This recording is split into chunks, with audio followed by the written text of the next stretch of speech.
Bonjour à toutes et à tous les gars, j'espère que vous allez tous très bien. Aujourd'hui on se retrouve pour une toute nouvelle vidéo. On a un marché clairement dans le rouge. On l'attendait, vous vous souvenez la vidéo d'hier, on avait une analyse baissière, elle s'est parfaitement réalisée comme vous le voyez sur cette map.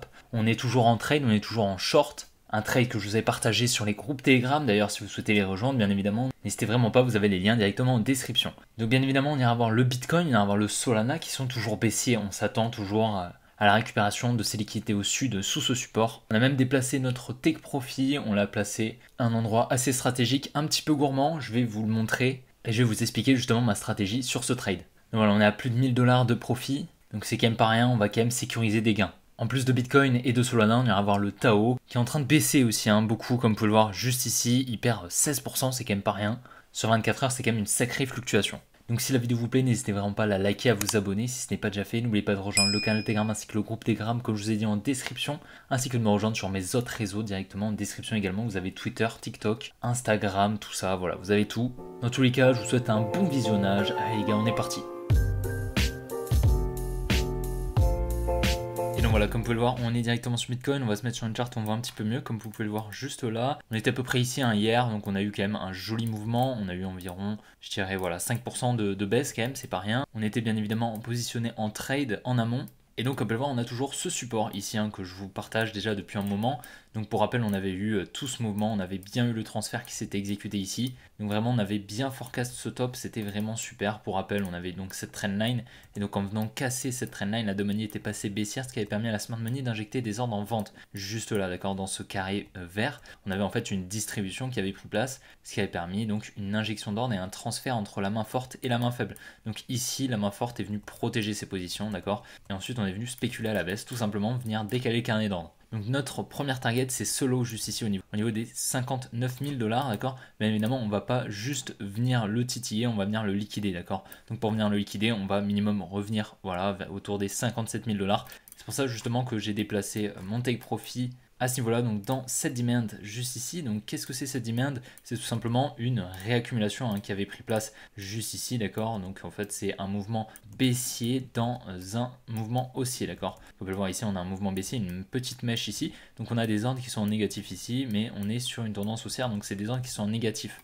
Donc on va venir les refermer tout simplement. Donc c'est ma target pour mon short, voilà les 57 000 $ tout rond. Voilà, sur le short, on est à plus 1100 $, donc c'est quand même pas rien. C'est pour ça qu'on va venir sécuriser des gains. Et donc sous ce support, on a énormément de liquidités. Comme vous le savez, on a des stop loss, mais également des liquidités qui seront émises au moment où on viendra casser le support. Ici, on a le support donc, qui est en bleu. On va venir tranquillement le casser. Et lorsqu'on va venir le casser ici, la Money, elle va venir vendre, d'accord. Comme vous le savez, la Money, elle vend lorsqu'on casse les supports et elle achète quand on casse les résistances, ok.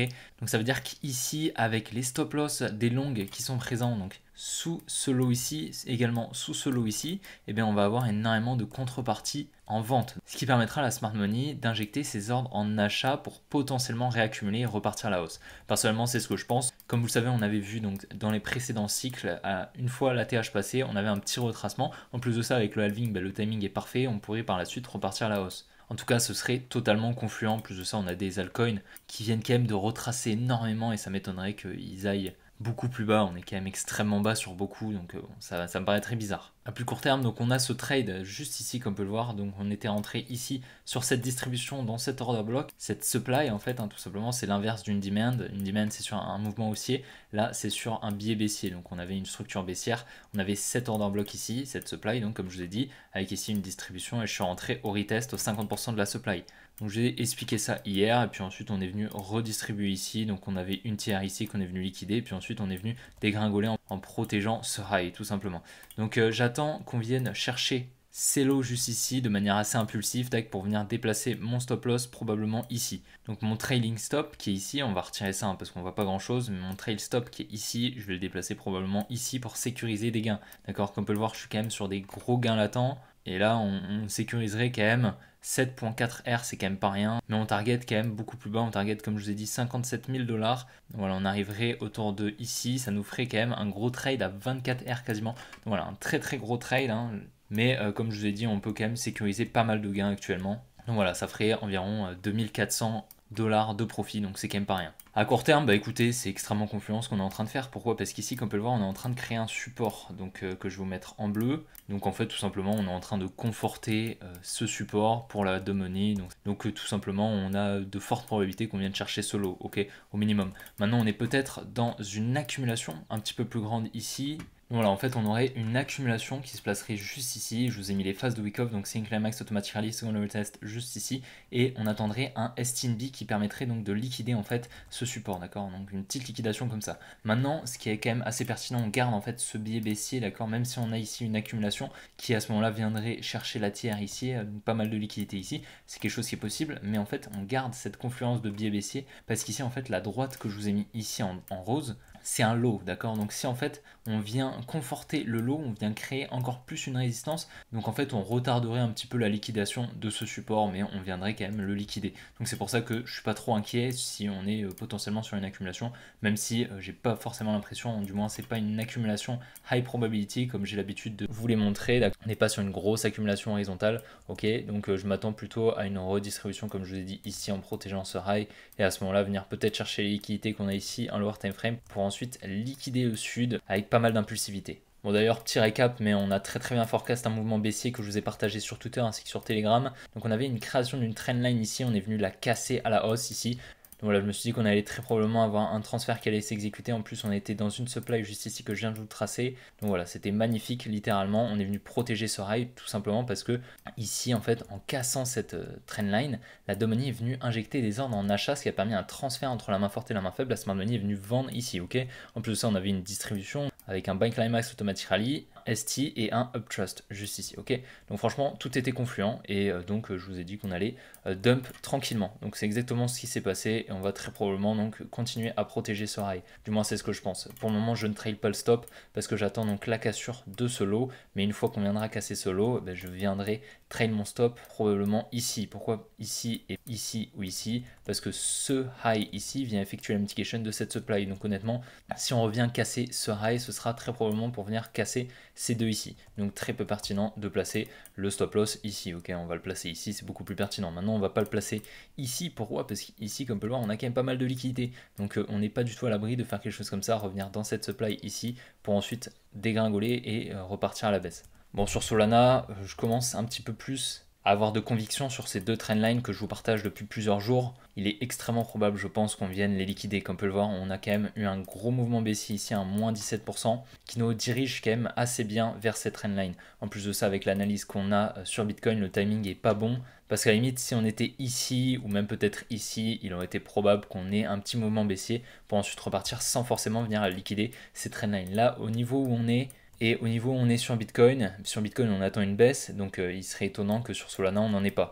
Donc on viendrait, je pense, liquider ces deux trendlines. Donc je pense qu'une zone d'achat intéressante, ce sera à partir de ce lot ici, mais peut-être dans ces demands ici au niveau des 86 $. C'est quelque chose qui est tout à fait possible. Donc pour rappel, on avait ces deux grosses trendlines qu'on avait repérées très récemment, pas mal de touches ici, et on avait celle-ci avec donc un point commun qui est le dernier lot ici. Et donc on viendrait passer dessous pour venir effectuer un gros transfert potentiellement. Donc la Domini viendrait vendre et donc la Smart Money en profiterait pour acheter et mettre des ordres en achat ici dans cette zone pour ensuite spéculer à la hausse, d'accord? Donc nous on va attendre justement ici pour pouvoir se positionner, d'accord? On va essayer de se positionner en même temps que la Smart Money au meilleur moment, d'accord? C'est notre objectif. Maintenant, on n'est pas du tout à l'abri d'une redistribution et qu'au final, on ne vienne pas protéger ce lot, d'accord? Mais on va attendre possiblement une accumulation en lower time frame avec un joli changement de structure et puis on essaiera de se protéger peut-être si on prend une position avec du levier. Dans tous les cas, c'est quand même une bonne zone d'achat à long terme en spot selon moi. Donc sur le Tao, on avait parfaitement forecast les mouvements haussiers qu'on avait eu là. Donc on avait eu quand même un petit 60% de hausse.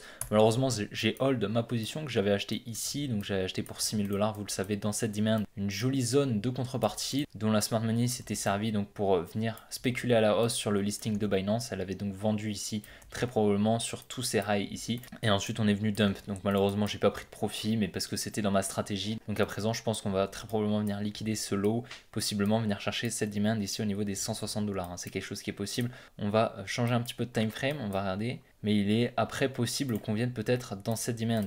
Juste ici, qui est une demand pertinente, d'accord? Cet order bloc baissier qui est également pertinent si justement la demand ici lâche. On pourra potentiellement venir ici dans cette demand au niveau des 250. C'est deux zones ici, deux POI qui sont pour moi intéressants. Donc deux points of interest sont pour moi intéressants, je pense, pour acheter du spot sur le Tao, à long terme bien évidemment. Maintenant on a ici un petit peu de liquidité, hein, d'accord. Peut-être qu'une mèche est possible. Maintenant on est quand même très bas, hein. Ça nous ferait quand même un moins 60%, donc personnellement je pense pas forcément que c'est le plus probable. Comme je vous ai dit, je pense qu'on est quand même assez proche du bottom, donc ça se fera peut-être dans cette zone ou bien celle-ci dans l'extrême, ok. À ce moment-là on serait sur un petit moins 40%, ce serait vraiment une superbe opportunité pour acheter du Tao. Et pour moi la plus probable est ici, ok. En plus de ça on vient en fait conforter un support ici qui était présent, mais si on dézoome un petit peu on voit que c'est un support qui était déjà présent auparavant, c'était l'ancienne ATH ici, donc on peut le voir, on va avoir un gros transfert qui va potentiellement avoir lieu ici sous ce support, ok, parce que la contrepartie sera abondante sous ce support, donc potentiellement qu'ici on sera sur une bonne zone d'achat et un bottom sur le Tao à long terme. C'est pour ça honnêtement, réfléchissez bien sur la stratégie que vous allez prendre, mais actuellement on est quand même en train de retracer pas mal. C'est dans ces moments-là, dans ces moments de peur, un petit peu d'indécision sur le marché, qui va être le plus pertinent de recharger, ok.